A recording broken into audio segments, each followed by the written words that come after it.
بعضې خلک دا خبره کوي چې موږ هغه احادیث منو چې هغه د قرآن سره موافق یې مخالف نه مفتي صاحب دوې خبرې ستاسو مخ ته کښېښول سولې چې دا قرآن دا د حدیثو سره موږ د عقل په رڼا کې منو.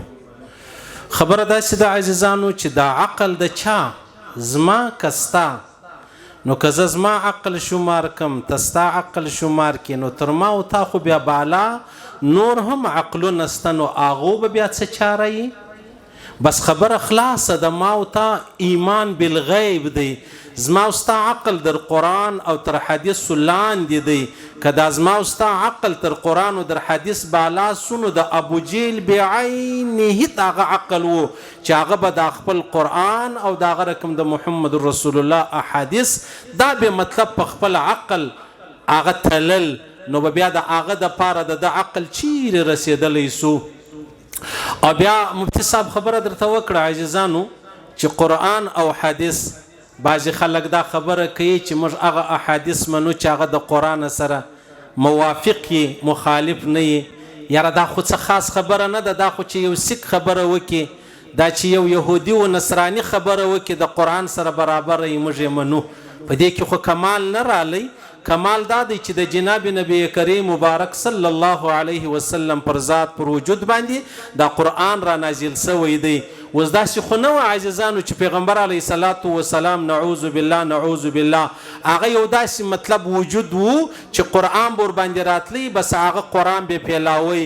دا قرآن یې د خپل حالاتو د انسانانو د عقل د شریعت مطابق و ما ورته تکښېښوی. او بیا بله خبره دا د عزیزانو د قرآن او د حدیث دومره رشته ده څومره چې د الله او د رسول رشته ده. د الله او د رسول رشته څومره ده قرآن و حدیث هم هغومره دی.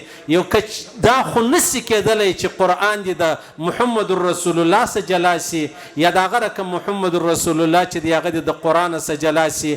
دا نسی کېدلی چې حدیث دی له قرآن جدا سي او قرآن دی له حدیثو جدا سي. دا نسی کېدلی چې الله دی له محمد څخه جلا سي او محمد علیه الصلاة والسلام دی له الله څخه جلا سي. الله رب العزت دا ایمان دا اسلام دا دین دا کلمه له موږ نه اخلي بغیر د اختیار. الله موږ ته خپل کلمه را نصیب کړې ده. بغیر د اختیار دی الله پاک پر دغه کلمه موږ تاسو ټولو ته مرګونه راکړي.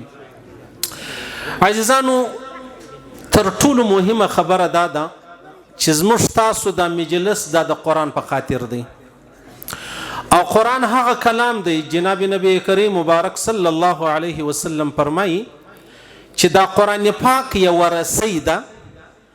د رسی یو سر د الله رب العزت په لاس دی یو سر ما او تا ته راکړی دی.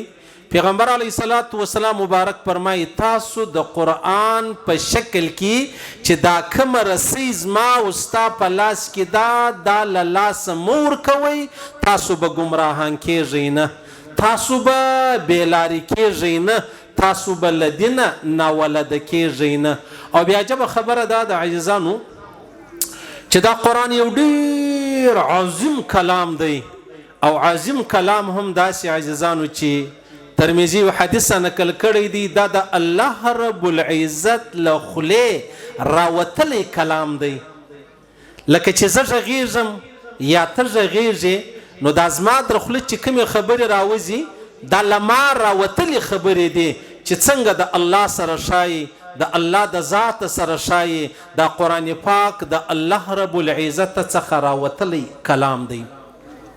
بیا بله خبره دا د عزیزانو چې کوم څوک له قرآن سره تعلق لري نو لازمي به د جناب نبی کریم مبارک صلی الله علیه وسلم په نقش قدم په طریقه پر سنتو باندې لري. که د پیغمبر علیه السلام مبارک نقش قدم له منځه وباسي بیا هسې ګمراهي پاتېږي. زه به دا دعوه لرم چې زه د قرآن پیروکار یم.